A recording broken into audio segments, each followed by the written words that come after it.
ভগবান প্রত্যেকটি যুগে বিভিন্ন রূপে অবতীর্ণ হন, কিন্তু আমা বিনা অন্য নারে ব্রজ প্রেম দিতে।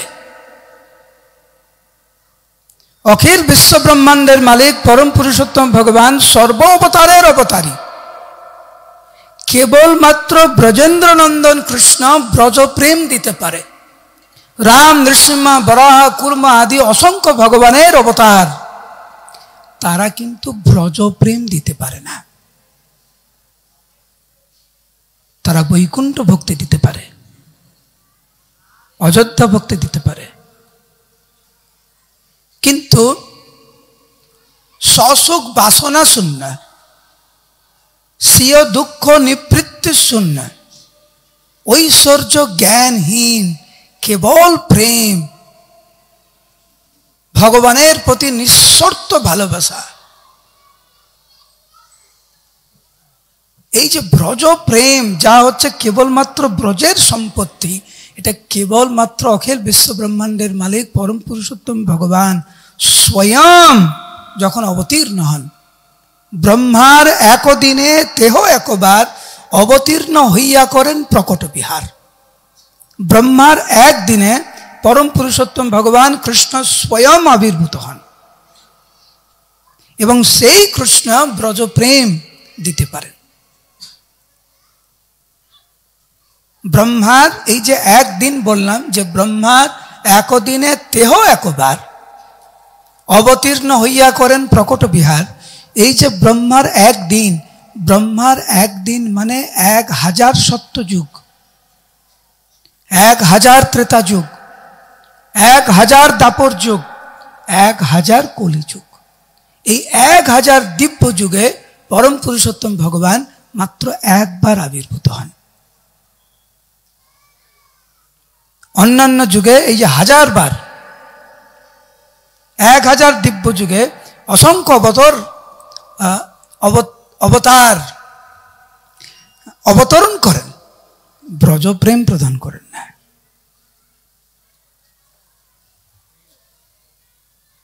আর ব্যতিক্রম হচ্ছেন শ্রীমান মহাপ্রভু। এই ব্রজ প্রেম অত্যন্ত দুর্লভ। অনার্পিতম চরিম চিরাত করুণায় অবতীর্ণ কলৌ সমর্পয়তুম উন্নত উজ্জ্বল রসম স্বভক্তি শ্রিয়ম। এই যে উন্নত উজ্জ্বল রস ব্রজ প্রেম, তা কেবলমাত্র পরম পুরুষোত্তম ভগবান কৃষ্ণ দিতে পারেন এবং মহাপ্রভু দিতে পারেন, অন্য অবতার নন। সেই জন্য কৃষ্ণদাস কবিরাজ গোস্বামী চৈতন্য চরিতামৃতে ভগবানের যে ভাব প্রকাশ করে বলছেন, আমা বিনা অন্য নারে ব্রজ প্রেম দিতে। এই জন্য কলিযুগের মানুষদের এত মহিমা।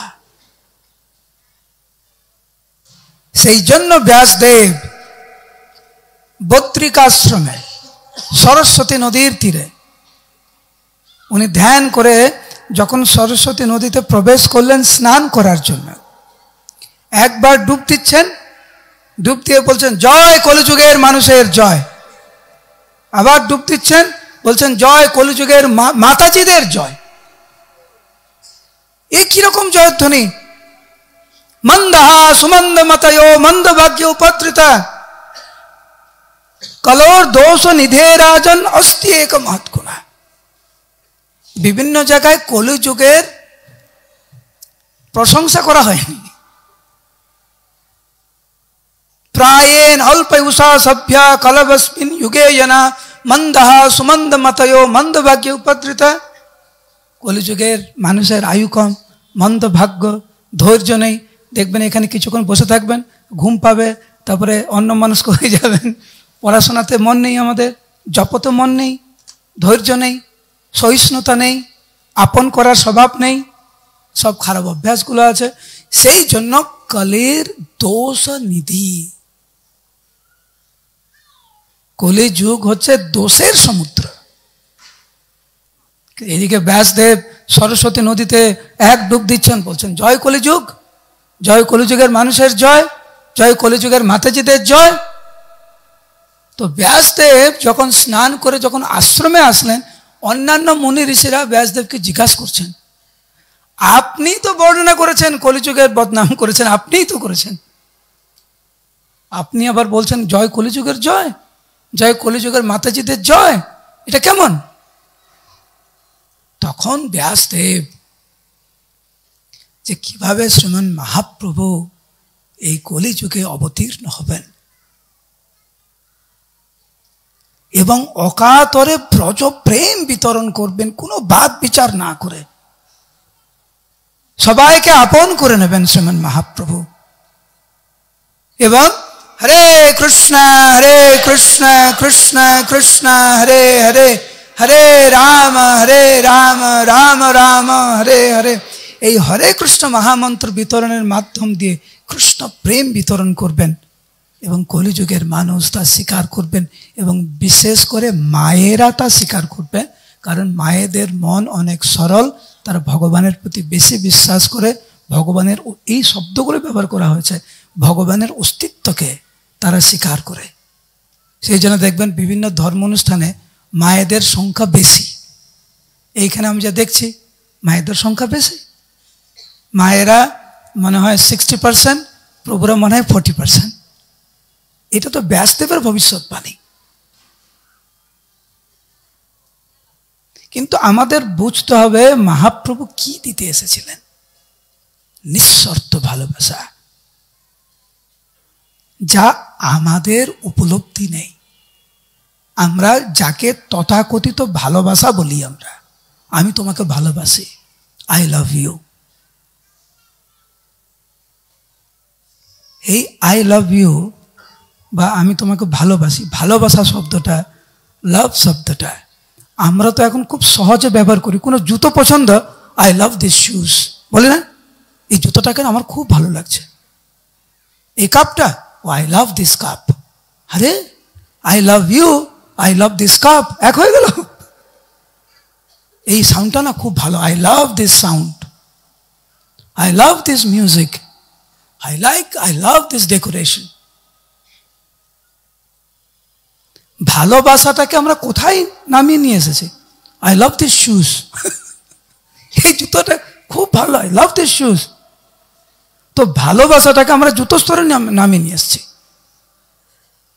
এবং দেখবেন বেশিরভাগ ক্ষেত্রে যেখানেই মানুষে মানুষে ভালোবাসা শব্দটি ব্যবহার হয়, সেখানে অনেক স্বার্থ জুড়িয়ে আছে। যেই দিনকার আমার স্বার্থ ফুরিয়ে যাবে, সেই দিনকার আমি কেবলমাত্র ওকে সহ্য করে থাকি, ভালোবাসা না। কিন্তু তখন কেবল একটি কর্তব্য পালিত হয়, ওনার সাথে আমার সম্পর্ক, আর তো কিছু করার নেই, সেই জন্য সহ্য করে আছি, কষ্ট করে আছি।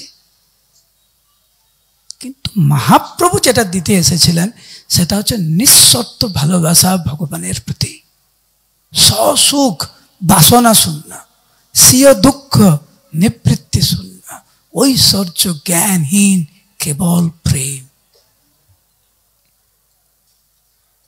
এই প্রেম কেউ যখন একবার উপলব্ধি করবে, হৃদয়ঙ্গম করবে, একটু স্বাদ আস্বাদন করবে, তাকে এই জড়জগতের কোনো দুঃখ, কোনো প্রতিকূলতা তাকে প্রভাবিত করতে পারবে না। সে যে অপ্রাকৃত আনন্দ অনুভব করেছে, ভগবানকে ভালোবাসতে শিখেছে সে। এবং ভক্ত যত ভগবত ভক্তিতে অগ্রসর হয়, ভগবান সেই ভক্তের প্রতি কখনো কখনো আরো বেশি কঠোর হয়। নারদ মুনি ওনার পূর্ব জীবনে ছোট্ট বালক, ওনার বাবা নেই, মা গৃহে কর্ম করে কোনো না কোনো ভাবে সংসার চালায়, কেউ নেই নারদ মুনির, কেবলমাত্র মা, খুব গরিব। কিন্তু সৌভাগ্যক্রমে সাধুর কৃপা পেলেন উনি।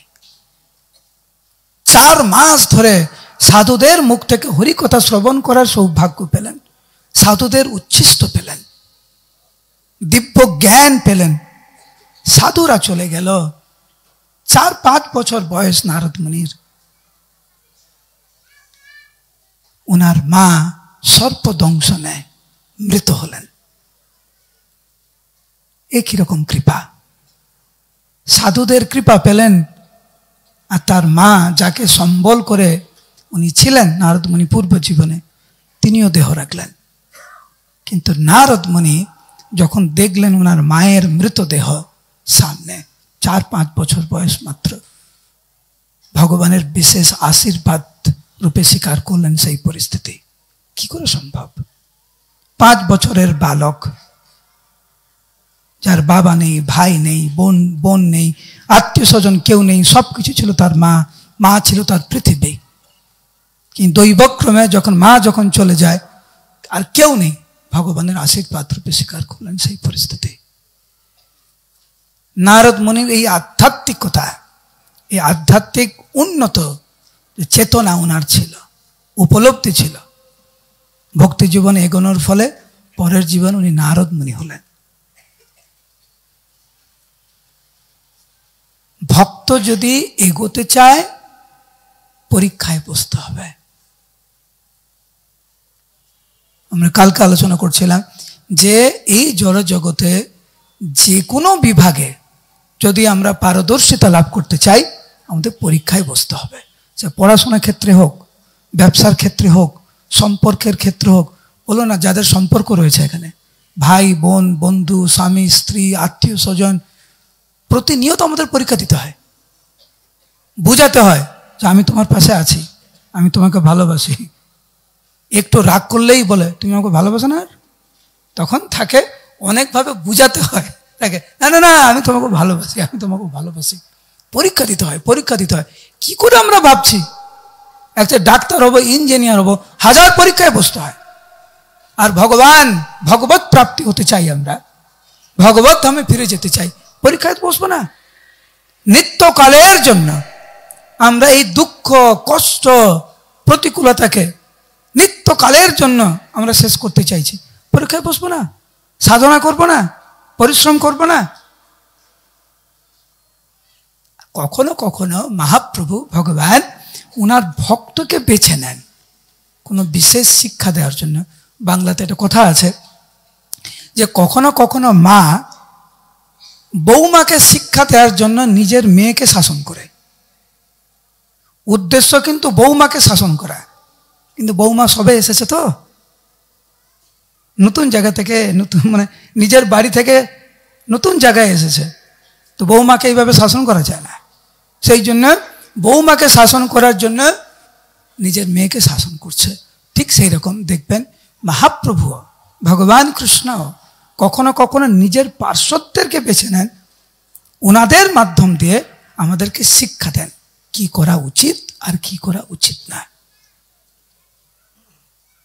আর ভগবান যার সাথে লীলা করেন, সে অসুর হোক আর ভক্ত হোক, অসুরও সাধারণ কেউ নয়, ভক্ত সাধারণ কেউ নয়।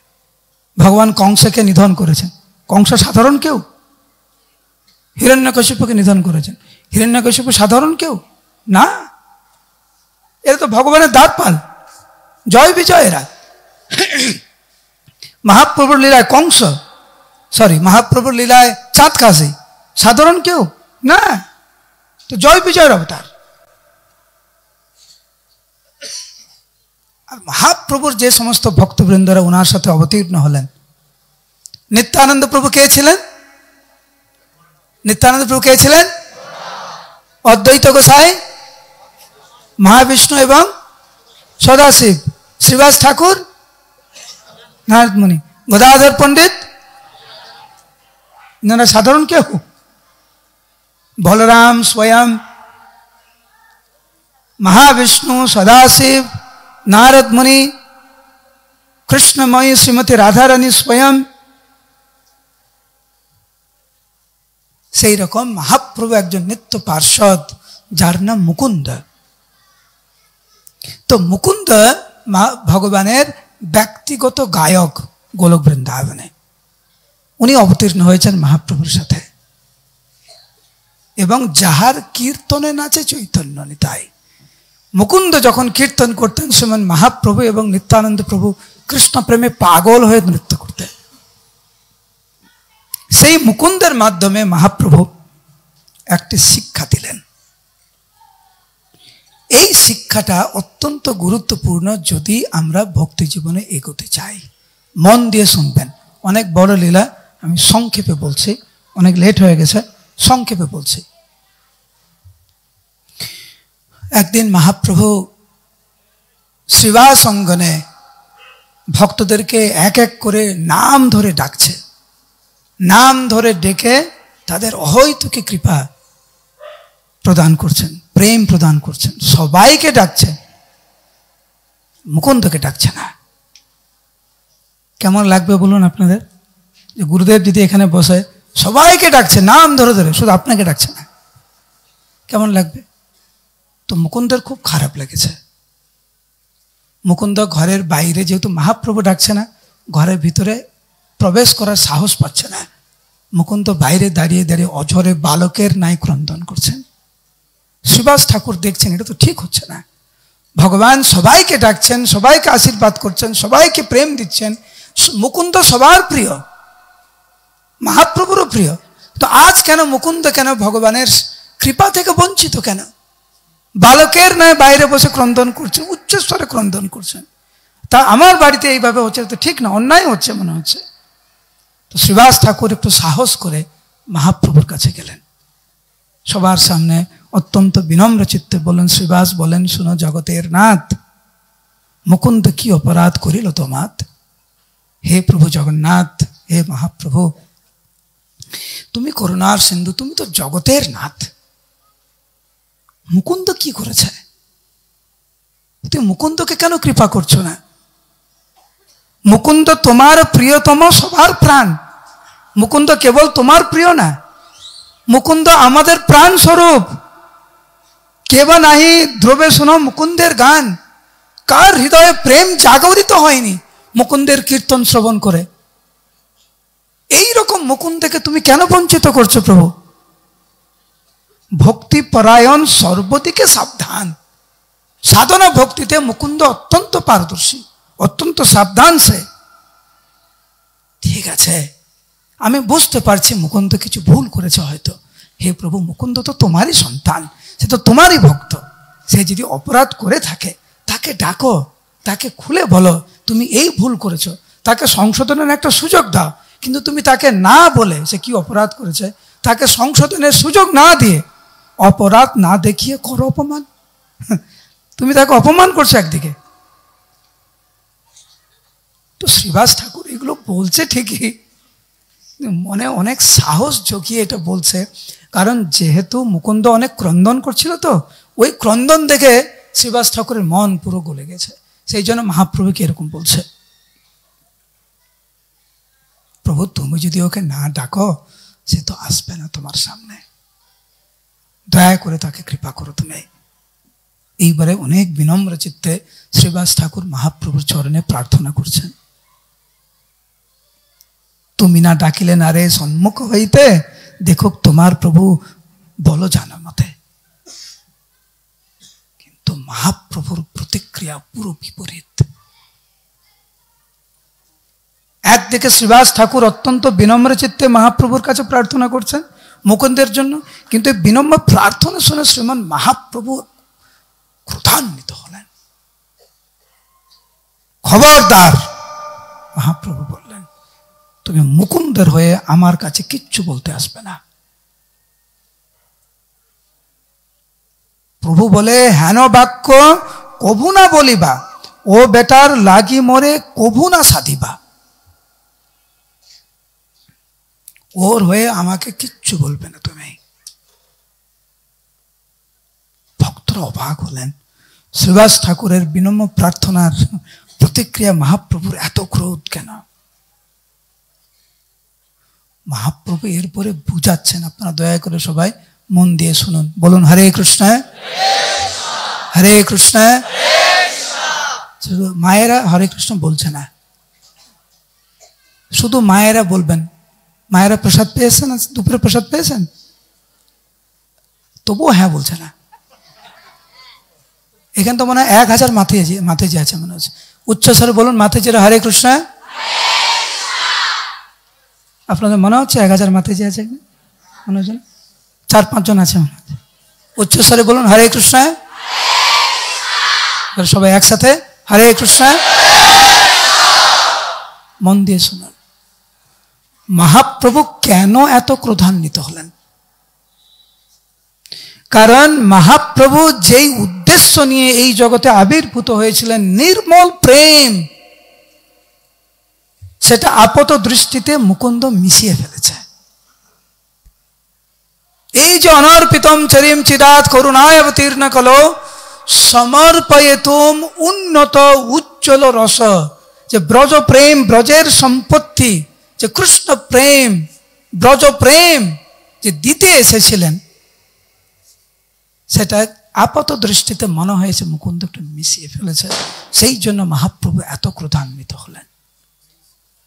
জ্ঞান মিশ্র ভক্তি নয়, কর্ম মিশ্র ভক্তি নয়, কেবলমাত্র শুদ্ধ প্রেম, কেবলমাত্র শুদ্ধ ভালোবাসা। আমি একটা উদাহরণ দিচ্ছি আপনাকে, ভালোবাসার উদাহরণ কিরকম, মন দিয়ে শুনবেন। একদিন শ্রীমান মহাপ্রভু নীলাচলে প্রসাদ পেয়েছে,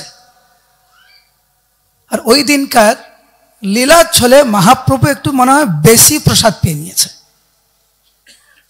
তো মহাপ্রভু একটু বেশি প্রসাদ পেয়ে বলছে, আজকে একটু বেশি প্রসাদ পেয়ে নিলাম মনে হলো।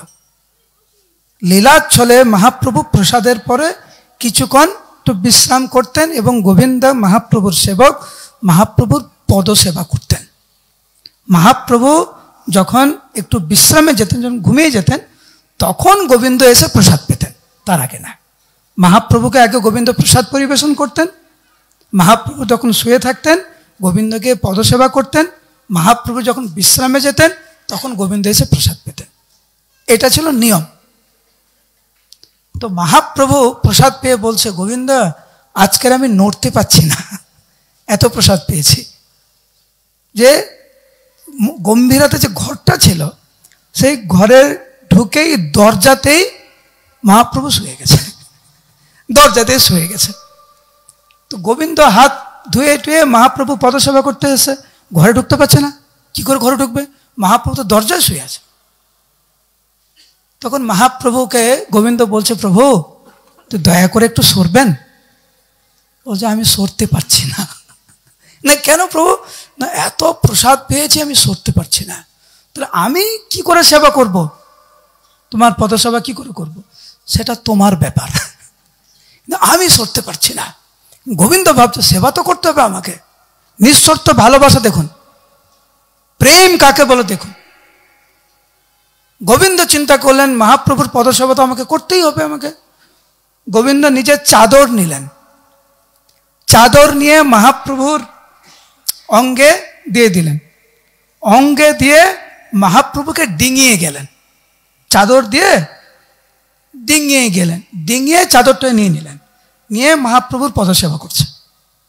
পদসেবা করছে, মহাপ্রভু ঘুমিয়ে গেছে। যখন ঘুম থেকে উঠে দেখে গোবিন্দ তখনও পদসেবা করছে। মহাপ্রভু বললেন, গোবিন্দ তুমি আজকে প্রসাদ পাওনি? না প্রভু। কেন প্রসাদ পাওনি? না প্রভু, আপনি যেভাবে শুয়ে আছেন, আমাকে যদি প্রসাদ পেতে হয় তাহলে আপনাকে তো ডিঙিয়ে আসতে হবে। ও তাই? তোমার এত ভয় আমাকে ডিঙানোর? তা তুমি ডিঙিয়ে আসলে কি করে? তুমি ডিঙিয়ে আসলে কি করে? তুমি যেইভাবে ডিঙিয়ে আসলে ওইভাবে তো ডিঙিয়ে যেতে পারতে। গোবিন্দ বলেন, না প্রভু, আপনাকে সেবা করার জন্য আপনার উপরে কাপড় দিয়ে আমি ডিঙিয়ে এসেছি, কিন্তু নিজের জন্য আপনার উপরে কাপড় দিয়ে আমি ডিঙিয়ে আসতে পারি না।